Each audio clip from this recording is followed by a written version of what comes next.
So I am very honored right now to be speaking with Mr. Paul Glantz, co-founder and chairman of Emagine Theatres, Emagine Entertainment. Paul, thank you so much for taking time to chat with us here on Movie Show Plus.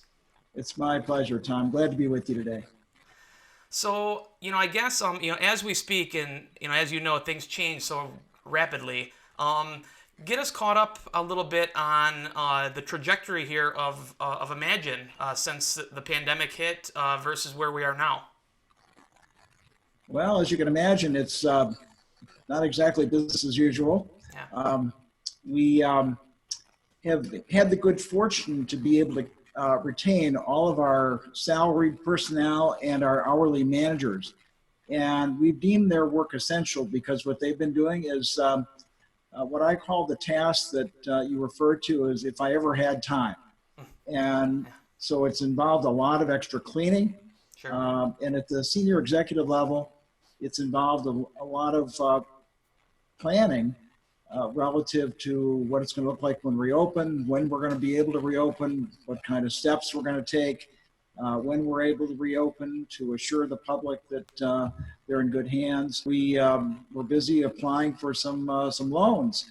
And one of the purposes of a loan is to perhaps acquire some assets of one of our bankrupt competitors. I was going to ask you about that. If you saw this, it's kind of like the old making, lemonade out of lemons kind of a thing.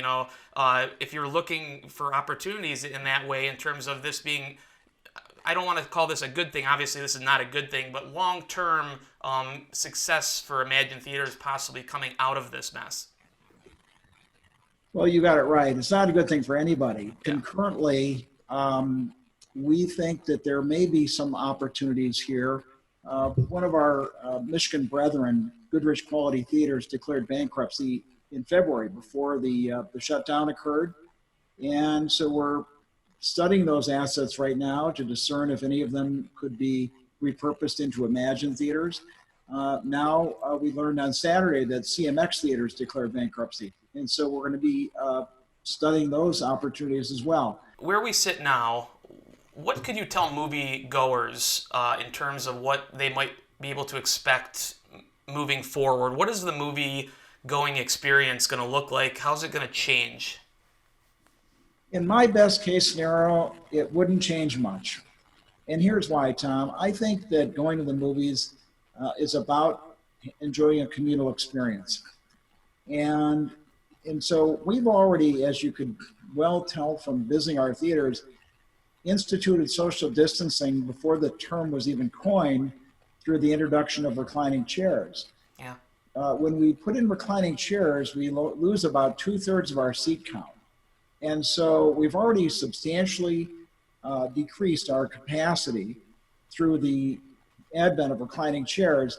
And so I'm hoping candidly that it doesn't look a lot different. I mean, I think, for example, we will probably have a greeter at the door asking folks to use some hand sanitizer on the way in.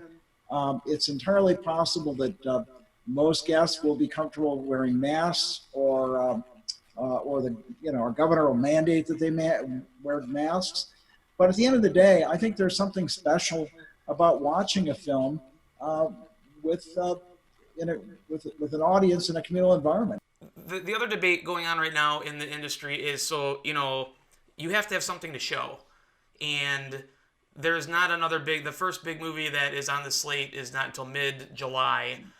Even if, here in Michigan, if they lift the stay-at-home order and you're able, to open the theaters, do you foresee Imagine opening as soon as they can? We were talking to our trade association last week, and we have it on good authority that the studios are prepared to provide us with quite a array of historical titles that they think folks would like to see on the big screen again. That's great. And so we would be delighted to bring those back to sort of allow folks to be reintroduced to the movie-going experience. And so we will open, I think, when we're allowed to open, provided that we can staff sufficiently. I'm optimistic, and I've gotten a lot of feedback from folks who say we can't wait to come back to the movies. Yeah. And so I think there's that's half or a third, or who knows what the proportions are. And then we've got the other half that say, I'm not coming back to the movies ever. You know?